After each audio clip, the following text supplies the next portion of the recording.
Welcome back. U.S. President Donald Trump says he feels sorry for his former campaign manager, Paul Manafort, who was recently sentenced to 47 months in prison for hiding from U.S. tax authorities $35 million.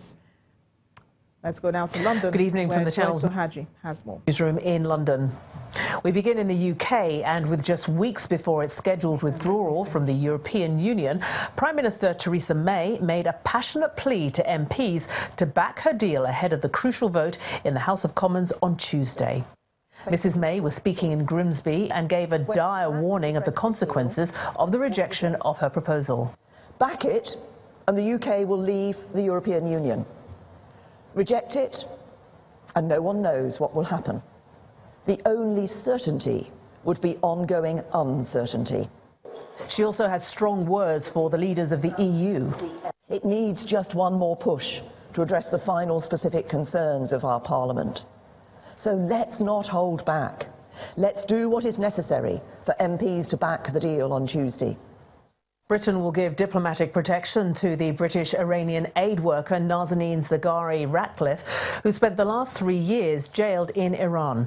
This rarely used mechanism under international law underlines the British government's belief in her innocence and that she is being unjustly treated. Zaghari-Ratcliffe, who worked with the Thomson Reuters Foundation, was arrested in Tehran in 2016 as she headed back to Britain after a family visit. She was sentenced to 5 years in jail after being convicted of plotting to overthrow Iran's clerical establishment, a charge denied by her family and the foundation. By making this latest move, British Foreign Secretary Jeremy Hunt has significantly stepped up pressure for her release. The UK, but at the heart of this is an innocent woman with a 4-year-old daughter who is very vulnerable, very scared and not well. And the right thing to do is to let her go and not to use individuals as pawns of diplomatic leverage. In the United States, President Donald Trump's former campaign chairman, Paul Manafort, has been sentenced to less than 4 years in prison for financial crimes uncovered during special counsel Robert Mueller's investigation into Russia's role in the 2016 election. After being found guilty of 5 counts of tax fraud, 2 counts of bank fraud, and 1 count of failing to disclose foreign bank accounts, Paul Manafort could have faced a sentence of up to 24 years. Imposing the 47-month sentence and a fine of $50,000, Judge T.S. Ellis said he was surprised that Manafort did not express any remorse for his actions.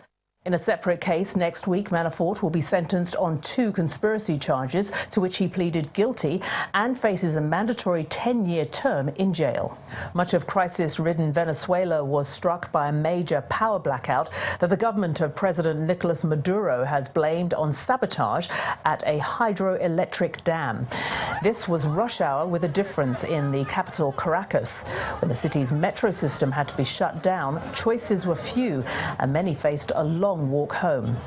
And as dusk turned to night, there were other concerns. Security, because when the lights go out, the criminals take advantage. Electricity outages are frequent in Venezuela. Critics say corruption and underinvestment have left the country's power grid unable to function, while Maduro says the problems are intentionally created by political adversaries.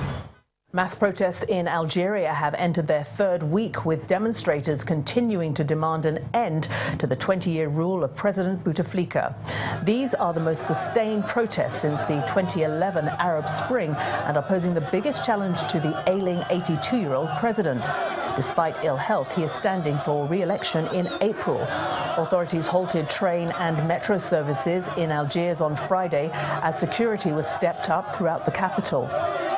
Madagascar, one of the world's poorest nations, is struggling to contain its worst measles outbreak in decades amid a desperate shortage of vaccines. Nearly 1,000 people have died since October, mostly children, and experts fear the disease may spread further. Throughout the country, there are families in mourning as the death toll of children continues to rise. The highly contagious airborne virus lives for up to 2 hours in the air after a cough or sneeze. Madagascar hopes to roll out a routine 2-dose vaccination program this year. However, currently the first shot is free, but the booster is not and costs $15 when much of the population has to survive on less than $2 a day. And finally, on International Women's Day, women of all ages took to the streets of Madrid, first to dance and then to cycle and to call for a strike in support of feminism throughout Spain.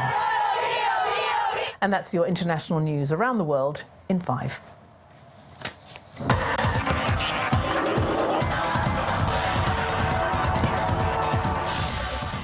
Welcome to Sports News. I'm Olumide Macaulay. Defenders have beaten BC Terrors of Congo 67 to 59 points in their opening game of the FIBA Africa Football Elite 8 League. That's Nigeria's Civil Defenders.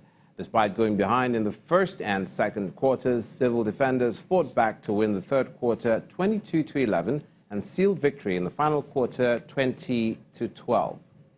In football, Claudio Ranieri has been appointed as the new manager of Roma less than a fortnight after he was sacked by Fulham. Ranieri was dumped by the West London club 11 days ago following a disastrous reign in charge at Craven Cottage. And that's Sports News. News at 10 continues just now.